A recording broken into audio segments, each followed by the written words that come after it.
धीर्धैनम् श्रवणपटे यतिवरा महावाक्य जनार्दन सच्चिदानंदत्वं शरणं ब्रजेश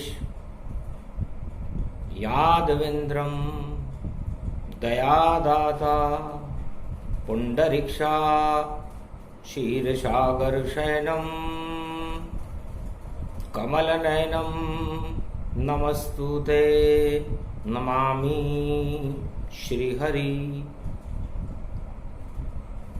धैर्य से जिसको धारण किया जाता है, कर्णपटुओं से जिनका पान किया जाता है, ऐसे सच्चिदानंद भगवान श्री यादवेंद्र सरकार को मैं नित्य ही चिंतन करता हूं, नमन करता हूं। जिनको नमन करने से मंगल आदि मंगल तो हो ही जाते हैं, साथ ही में बहुत बड़ा बल मिलता है मनुष्य। वाणी ब्रह्माणी करो वाणी पर नितवास, राम कथा वर्णन करूं पूर्ण कर्मा आस। कल युग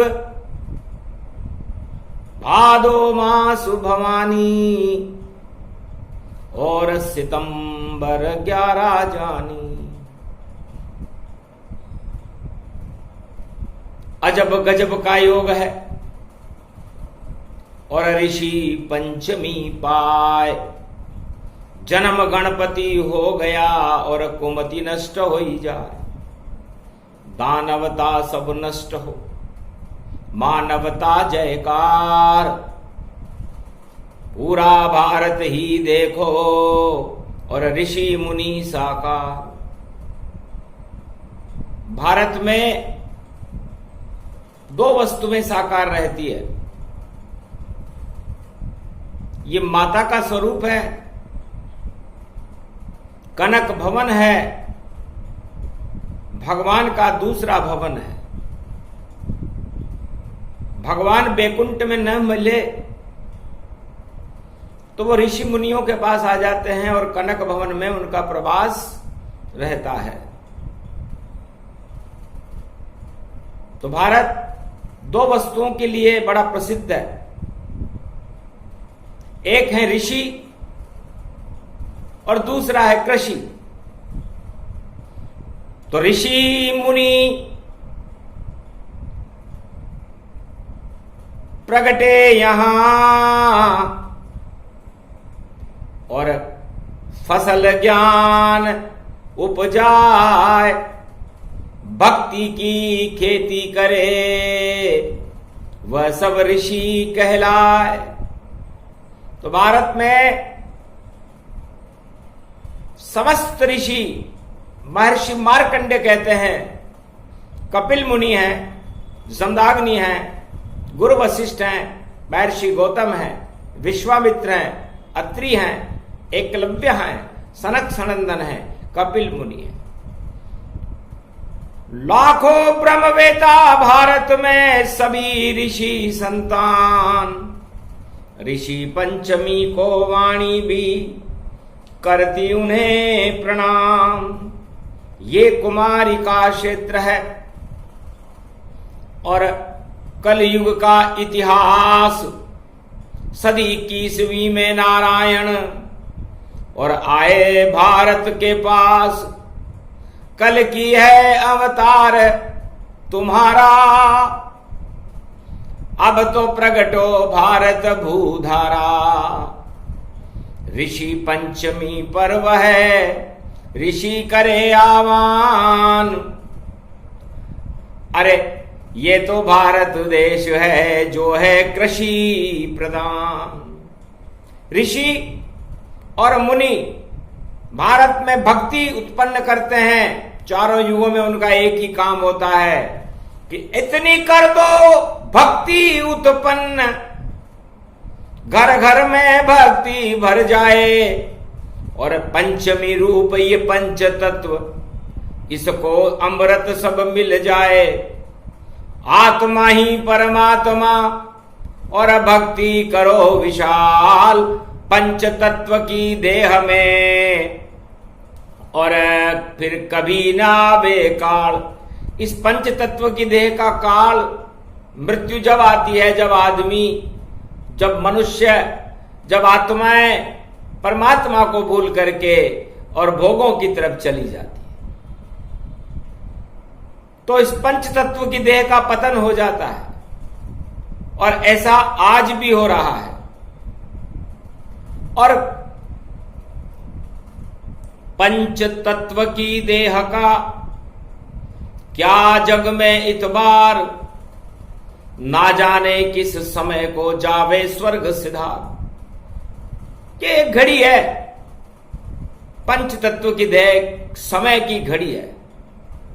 और ये समय लीवर पर चलता है। लीवर बंद, घड़ी बंद, समय बंद, जीवन बंद। तो इस घड़ी को चलाने के लिए लीवर का मतलब बता रही है वाणी। मार्कंडेय ऋषि कहते हैं कि आज ऋषि पंचमी है। ली का मतलब है लीन हो जाना, और व का मतलब है विष्णु में, जो ऋषियों और मुनियों के आराध्य हैं, नारायण का स्वरूप है, जो अकार है, वकार है, रकार है, उसमें रमण करते रहना, यह ऋषि मुनियों का काम है। और ऋषि मुनि सारे संसार को, सारी आत्माओं को यह बात सिखाते हैं कि आप अपने लीवर को मजबूत रखिए। आपकी इस पंच तत्व की देह के अंदर लीवर मजबूत है तो आपका जीवन लंबे समय तक चलेगा। आपकी मनोकामनाएं भगवान पूरी करेंगे और इसमें अमृत रस आप भर लो। ऋषि भी अमृत का कलश और ईश्वर का रस जान, और इस पंच तत्व में भरते हैं और सभी ऋषि संतान। हम सब ऋषि मुनियों की संतान हैं। यह हिंदुस्तान है, भारत देश है। इसलिए मार्कंडेय महर्षि फरमाते हैं कि 1.25 अरब आत्माओं, भारत के राजा और प्रजाओं, भारत के भक्तों, ब्रह्मवेताओं, इस संसार में सबसे महत्वपूर्ण है तो ईश्वर शक्ति है। और ईश्वर शक्ति का अंकुरण चारों युगों में ऋषि और मुनि करते हैं। भगवान का आह्वान करते रहते हैं, भगवान का ध्यान करते रहते हैं और अपने और अपनी देश की रक्षा करते हैं। और इस पंच तत्व की देह को चलाने के लिए अन्नदाता भी उत्पन्न होता है, उसे कृषि कहते हैं। तो ऋषि कृषि दो एक है, वह करे अंकुरण जान। फसल उगाता है भारत में, भारत कृषि प्रधान। भारत एक कृषि प्रधान देश है। सबसे ज्यादा खेती भारत में होती है, हरियाली होती है। हरि का स्वरूप नारायण है और नारायण का आह्वान ऋषि करते हैं और नारायण द्वारा उत्पन्न आत्माओं का भरण पोषण कृषक करते हैं। तो भारत में 2 ही वस्तुएं बड़ी महत्वपूर्ण है, एक है ऋषि और दूसरा है कृषि। मानवता की 2 ही शक्तियां, दोनों बड़ी महान, और चारों युगों में भारत में यही बुलाते भगवान। ये 2 ही महाशक्तियां हैं जो भारत में भगवान को बुलाती है। अन्नपूर्णा और आशापाला दुर्गा किसानों के वशीभूत रहती है, क्योंकि अन्नपूर्णा और आशापाला न हो तो खेती कैसे हो, और खेती न हो तो मनुष्य जो भारत में जिन आत्माओं का जन्म होता है उनका भरण पोषण कैसे हो। इसलिए कृषि ऋषि दोनों ही एक, दोनों ही फसल उगाते हैं। एक भक्ति की फसल उगाता है, एक अन्नदान प्रगटाते हैं। दोनों शक्ति है बड़ी। और आज 11 तारीख है। स्वाति नक्षत्र में चंद्रमा चल रहा है और स्वाति नक्षत्र के स्वामी राहु होते हैं। और तुला राशि में शुक्र और चंद्रमा मिले हुए हैं। और चंद्रमा को मानने वाले, जिनका सबसे महत्वपूर्ण शक्ति चंद्रमा को मानते हैं, चंद्रमा देखकर ही जो काम करते हैं, पता नहीं उन्होंने क्या देखा कि वो 11 में फंस गए। 11 में हिरण्याकश फंसा और 11 में फंसे रावण सरकार, और 11 में कौरव फंसे और 11 में फंसे कलयुग दरबार। किसी देश ने बिना मान्यता के, भगवान के ऐसे तो मान्यता ही नहीं है, पर कहा कि हम तो 11 तारीख को राज ग्रहण करेंगे। चलो कुंडली देखें उसकी और कैसे बनती है सरकार। और स्वाति नक्षत्र में तुला राशि है और जिसके राजा राम दरबार। स्वाति नक्षत्र में भगवान राम का जन्म हुआ तुला राशि में, और रावण का भी जन्म हुआ। लंका में रावण का जन्म हुआ, उसके राहु लग गया। और भारत में मर्यादा पुरुषोत्तम राम का जन्म हुआ, उनके राहु नहीं, उन्होंने राहु ही हटा दिए। काल ने मिजिमि रावण राहु, इन देखे तिन पुण्य प्रभाऊ। तो सारी दानवता रूपी राहु केतु को राम जी ने हटा दिया। तुला राशि में पैदा हुए थे। राम और रावण की एक ही राशि थी। इस तरह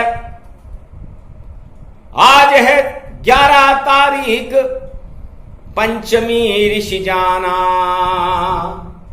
और भारत में अमृत बरसाए गणेश भगवाना। क्योंकि गणेश जी का जन्म शुक्रवार को ही हो गया, और जब उनका सिर कटा तो उन पर अमृत छिड़कना पड़ा। तो भारत में अमृत बढ़े और ऋषि मुनि कर रहे पान, और जितने खेत खलिहान में और वहां खड़े हुए हैं किसान, तो ऋषियों को और किसानों को और भारत की प्रजा को तो अमृत मिला।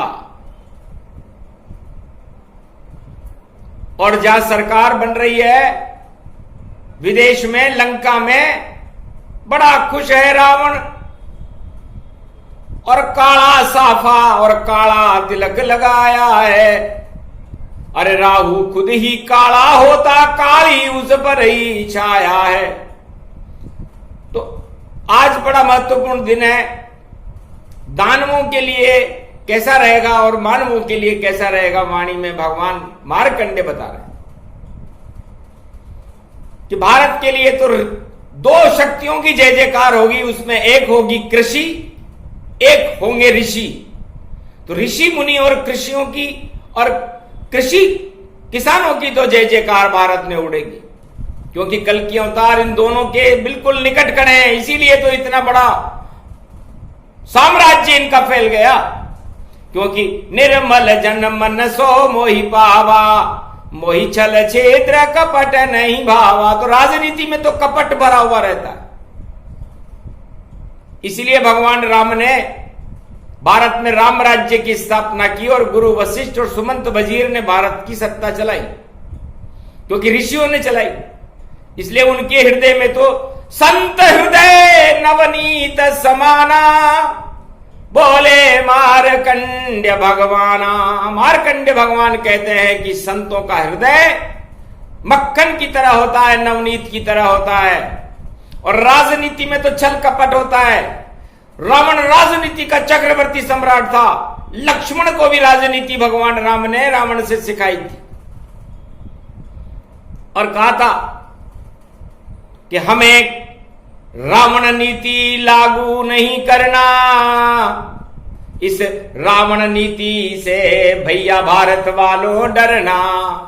बस लक्ष्मण को इसीलिए भेजा था रावण के पास। ये तो छल कपट राजनीति है जिसका राजा रावण सरकार। तब से ही राजनीति में रावण प्रवेश कर गया और सारे संसार में जितने भी राजनेता हैं उनमें रावण छल कपट 10 मुंह होते हैं उसके, आज भी बोलते हैं। और 10 मुख में से न जाने कौन सा मुख खुल जाता है, उसे भ्रष्टाचार कहते हैं। और भारत ऋषि मुनियों का देश है, संतों का देश है, किसानों का देश है, जवानों का देश है, भगवान का देश है। इसलिए यहां राजनीति छोटी रहती है और ऋषि और किसान बड़े रहते हैं और भगवान भी बड़े रहते हैं। और इसी कारण भारत विश्व का जगत गुरु कहलाता है। राजनीति के बल पर नहीं, ऋषियों के बल पर, संतों के बल पर, किसानों के बल पर और जवानों के बल पर भारत चारों युगों में विश्व का जगत गुरु रहता है। और राजनीति सीखने के लिए बड़े बड़े अवतार यहां सिखाने आते हैं। नालंदा बिहार बौद्ध, भगवान बुद्ध खुद आए थे और सारे जगत को अहिंसा का पाठ और भारत में देखो पढ़ाए थे। और एक देश जहां बने नकली है सरकार, 9 2 11 होएगे बोले मारकंडे मुनि साहब। 11 है और 11 में 11वां रुद्र हनुमान जी का होता है। और हनुमान जी रावण की लंका में आग लगाकर आए थे। राजनीति भी जल गई और जला लंकापति जान, और रोने वाला कोई नहीं रहा और लंका हुई शमशान। तो आज भी 11 का दिन है और 11 को जोड़ने पर 2 आते हैं।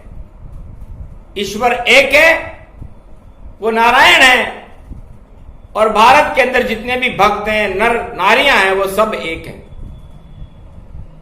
तो वो नर है और नारायण, नर और नारायण मिलकर के 11 बने तो हनुमान जी बन जाते हैं। और यदि वो शैतान बन जाए तो 9 2 11 कर दे पवन पुत्र हनुमान। और लंकापति रावण से पूछो लंका बनी शमशान।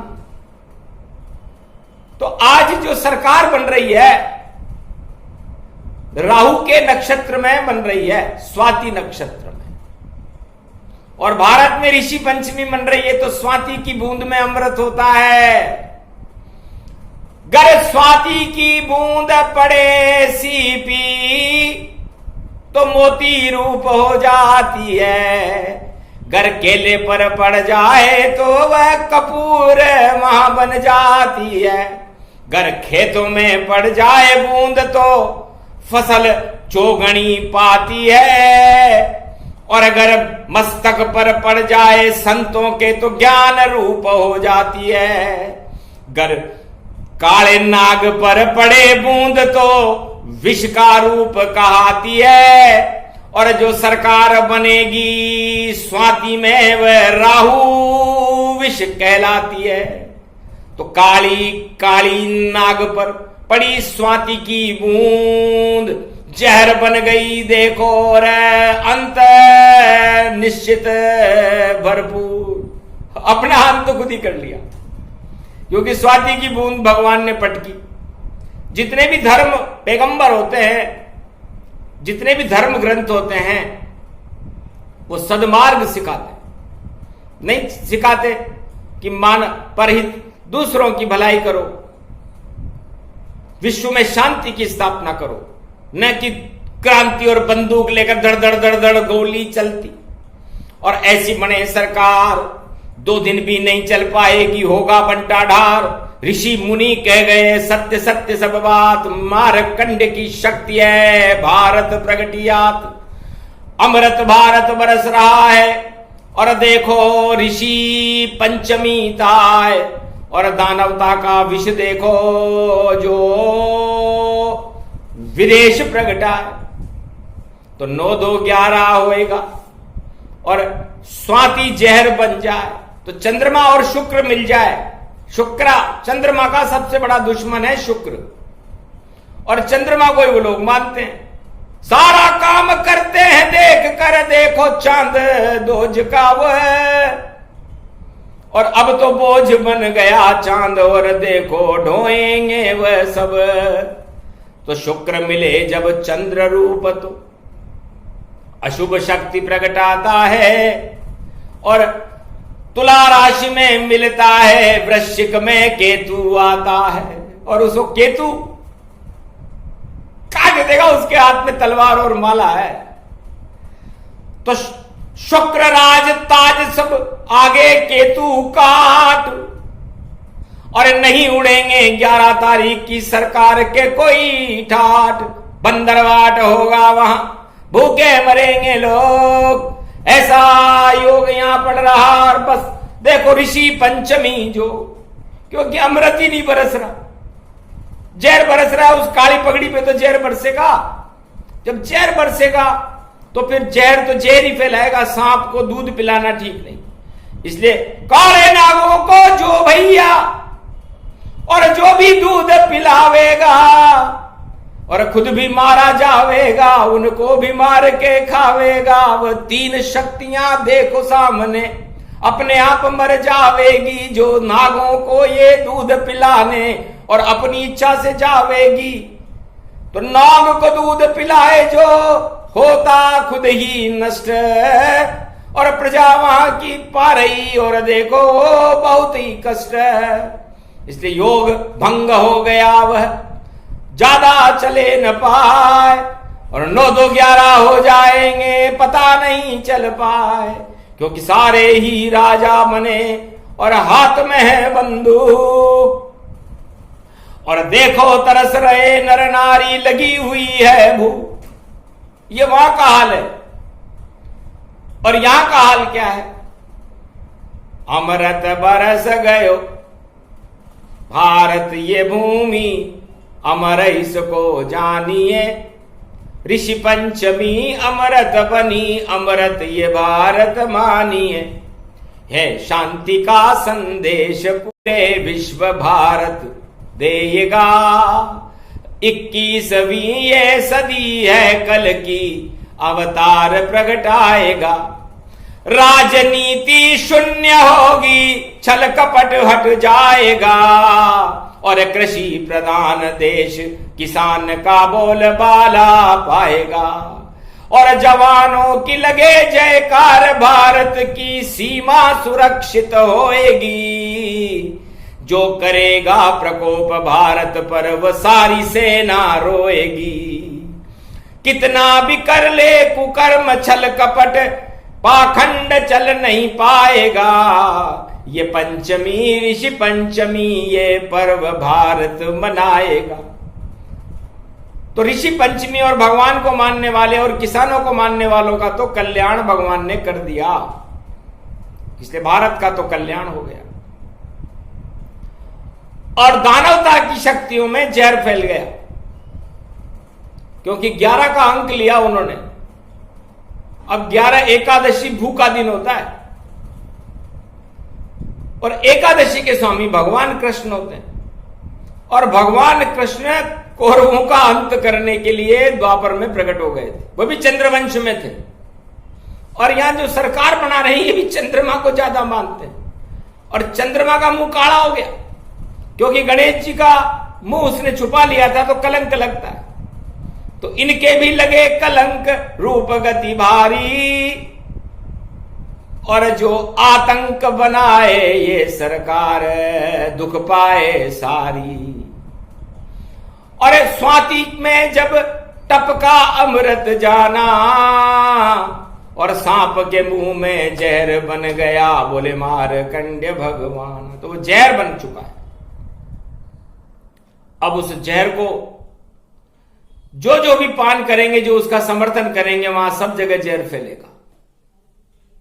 और भारत जो भगवान का देश है, वहां पर क्षीर सागर, महिलाएं और पुरुष सब करे खीर का पान, साऊ की खीर सब खा रहे और खाए ऋषि संतान। और किसान भी देखो और अपना मौज मनाएंगे और ऐसी फसल उगाएंगे, भारत के भाग जग जाएंगे। तो जय जवान और जय किसान और जय जय ऋषि संतान, मेरा भारत देश ही बना हुआ भगवान। तो भारत इस ऋषि पंचमी को भगवान बन गया है और दानवता की सारी शक्तियां शैतान बन गई हैं। इतना फर्क है दानवता में और मानवता में।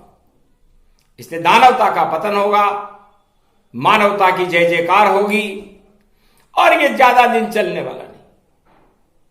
क्योंकि काली काली काली मां और नाग रूप विष पाए, फुकारे ही मारेंगे पर नहीं किसे डस पाए। फुकारे तो मारेंगे लेकिन डस नहीं सकेंगे, क्योंकि जहर खींच लेंगे हम इनका और नागों को नाथे भगवान। कालिया नाग पे नृत्य किया था, ऐसी शक्ति कृष्ण भगवान, ऐसी शक्ति कल की भगवान है जो सदी 21वीं भारत आए और राजनीति में फेर बदल हो और सिक्का कलकी का चल पाए। सिक्का चले किसान का भारी, सिक्का चले जवान यहां और गरीबों का चलेगा सिक्का और बाकी सब है फेल यहां। जितने भी राजा प्रजा जो माने नहीं भगवान, अपने आप को ईश्वर माने, वह सब बन जाएं शमशान। अपने आप को ही भगवान मान रहा हो तो समझ लो उसका अहंकार है, भूल है।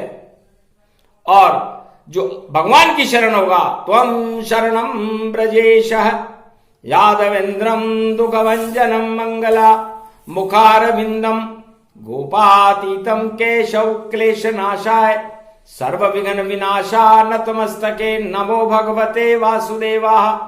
श्री हरि श्री कृष्णा दामोदर मधुसूदना वासुदेव त्वं शरणं ब्रजेश। इसलिए है ब्रजेश, है श्री कृष्ण, आप काले नागों के ऊपर नृत्य करना जानते हो तो सारे ऋषि मुनि और कृषि मुनि, क्योंकि खेतों में भी सांप ज्यादा रहते हैं, इन सारे सांपों को नाच करके, इनके विष को समाप्त करके मानवता का अमृत भारत में टपका। ऋषि पंचमी है क्योंकि जब तक हमारी आत्मा में अमृत नहीं टपकेगा हमें लंबा जीवन नहीं मिलेगा और भोग और आक्रोश और आतंक जीते जी मनुष्य को चिता पर पहुंचा देता है, मृत्यु के समीप पहुंचा देता है। वह योग आज पड़ा हुआ है। जो भगवान को मानेगा, भगवान के संदेशों को सुनेगा, मानवता का कल्याण करेगा, उस पर अमृत की बरसात होगी। और जो आतंक फैलाएगा, दानवता फैलाएगा, अपने आप को ईश्वर मान लेगा, वो नाग होगा, शैतान होगा और उस शैतान की सरकारों का भी और उन शैतानों का भी पतन होगा। ये वाणी अद्भुत भई और कहे मार्कंडेय भगवान, ऋषि पंचमी को दिया देखो अद्भुत ज्ञान। कलयुग में वाणी भई भारत हुआ प्रकाश, सारे संत महात्मा अदृश्य ऋषि मुनि बैठे हैं कैलाश। कैलाश पर भगवान का ध्यान कर रहे हैं, खीर पान कर रहे हैं। इसलिए ऋषि और कृषि की एक जैसी हालत है। वो भी सड़क पर, ये भी गुफा में और अज्ञातवास में बैठे हैं और सत्ता में जो बैठे हैं देखो उनके हटने वाले ठेके हैं। हट जाए जल्दी हटे और जैसे हटे जो बने आज सरकार, अरे पानी भी नहीं मिल पाएगा, होगी बंटाड़ा। इसलिए वो सरकार 9-2-11 होने वाली है, जिसका आज राज तिलक होगा। राहु सबसे पहले उसमें पहुंचा है और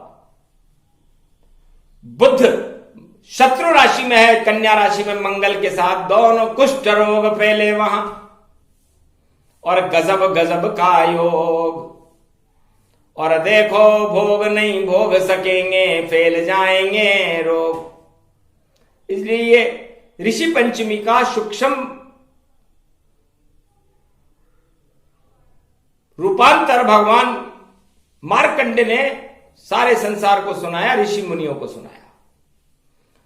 प्रथम वंदिते प्राण प्रतिष्ठिते ऋषि मुनि संत पुष्पांजलि अर्पिते, न पूजा जानू न विधि जानू न मंत्र जानू, तुमं शरणं मार्कंडे तुमं शरणं कपिल मुनि, तुमं शरणं मातंग ऋषि, महर्षि गौतम अंगिरा ऋषि, पुलिस ऋषि, सबरी ऋषि, लोमेश ऋषि, दुर्वासा ऋषि, नारद ऋषि, दधिच्य ऋषि, शिव ऋषि, समस्त अष्ट चिरंजीवी महापुरुष मार्कंडे, अदृश्य महात्मा ऋषि संत परिपूजनम, ऋषि पंचमी महापर्व सर्वशक्ति, भारत देश रक्षते भक्षते दानवता, मानवता रक्षते भक्त रक्षते, मम कल्याणार्थम मम राष्ट्र कल्याणार्थम मम देश कल्याणार्थम विजयेश्वरी भव।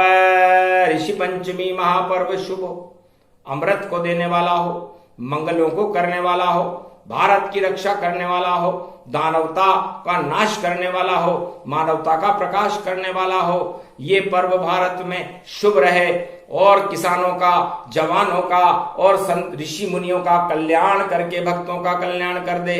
बस यही मनोकामना है। और दानवता को नष्ट करे, कष्ट नहीं दे पाए, जहां भी हो अंकुरण दानवता स्वतः नष्ट हो जाए, अपने आप ही नष्ट हो जाए।